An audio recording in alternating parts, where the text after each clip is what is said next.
Man, oh man, what a great Players Championship we had this past weekend. So many things to talk about. Focusing on the players and the things that I picked up on. First time I had a chance to watch golf in a long time, as much golf as I did. I was able to watch significant golf for 4 straight days. And I haven't been able to do that since I was a younger man without responsibilities and children. You know, those Tiger years when I could sit in front of a TV and watch the pregame, the actual event, the after stuff on Golf Channel, the night before, the night after, and just engulf myself in it. And as a PGA professional, it felt pretty good to do that this past weekend for the first time in a while. One of the things I think I need to do as a PGA professional that brags about trying to make people better and motivated to change the landscape of golf for the better.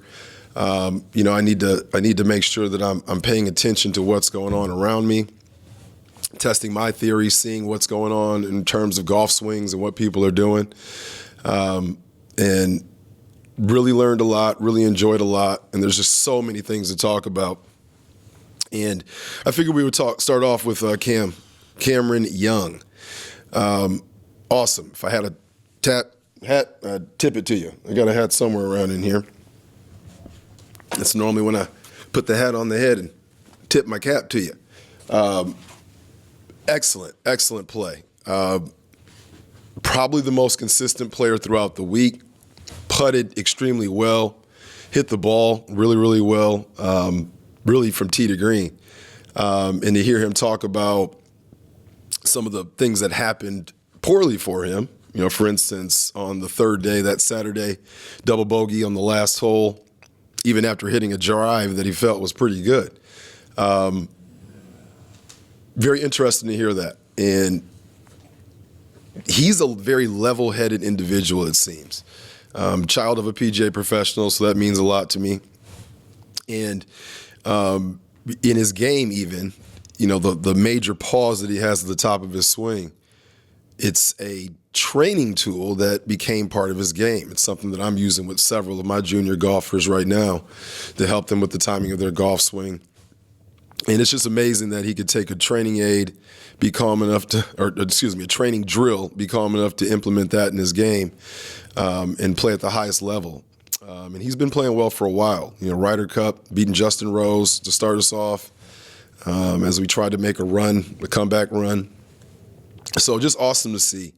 And the execution part, right? Hitting shots in the right place, not only with the driver that we all want to hit far, 375 yards like he did on the last hole, but also with the wedge. On 17, he had a heck of a shot, maybe a foot inside of Matt Fitzpatrick's ball, and it trickled all the way down to the hole and got his par and kind of leveled the playing field going into that last hole, 18. So really fun to watch someone execute, someone catch the leader, someone, beat the playing partner in his group.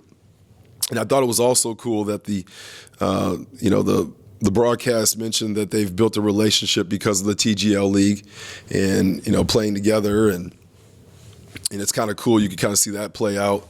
Very respectful amongst the two of them.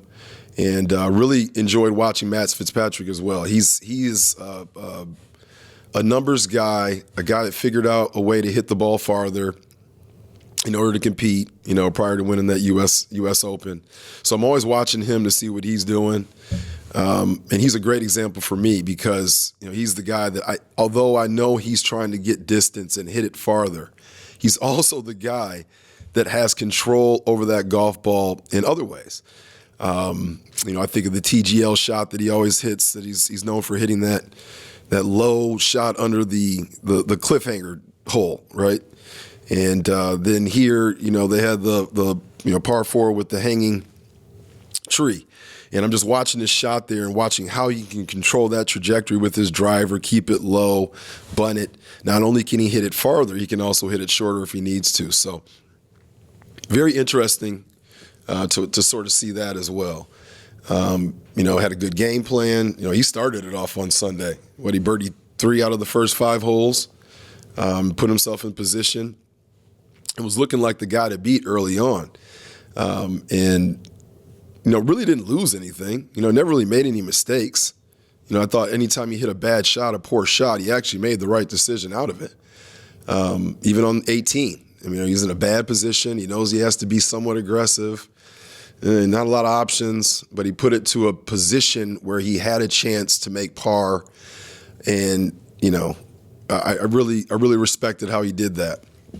Also respected the fact that, the announcers were talking about this cross-hand, chipping style that he has, where these hands are backwards, but he's so good at it and one of the best people at it, where the announcers just, maybe he should go to traditional for this particular shot. And he just stuck with that left hand low position on that chip into the green, and he put it to a reasonable position and gave himself a chance. And that's all we can ask for as golfers, guys. We want a chance. And I think that, having a putt, having a hole, a chip, for an opportunity to take advantage of something, that's what we're looking to be better at as golfers, not necessarily trying to hit it 30, 40 yards further off the tee as the motivating factor for our golf game. So